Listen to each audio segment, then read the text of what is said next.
Threat has border guards on alert. A truck carrying medical radioactive material has been stolen by armed men in Mexico. ABC's Karen Travers reports that its contents could be extremely dangerous if not handled properly. The headline sounds like it was ripped from the plot of a Hollywood thriller.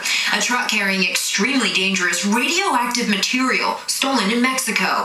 Authorities are scrambling to track it down. The truck was stolen by two armed men at a gas station 35 miles outside Mexico City on Monday, hundreds of miles from the U.S.-Mexico border.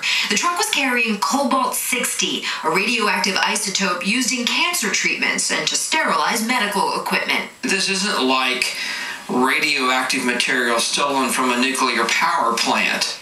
It was traveling from a hospital in the northern city of Tijuana to a radioactive waste storage facility. The International Atomic Energy Agency said in a statement that when the truck was stolen, the source was properly shielded. However, the source could be extremely dangerous to a person if removed from the shielding or if it was damaged. Mexican authorities are conducting a search, but there's no indication that the truck was headed for the border.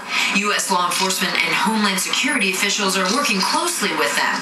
Officials don't know who did it, or if they're even aware of what they stole. It doesn't sound like, with what little information we have, that this is something you would steal if you were going to make a radioactive bomb.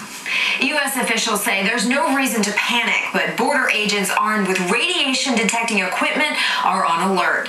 Karen Travers, ABC News, Washington.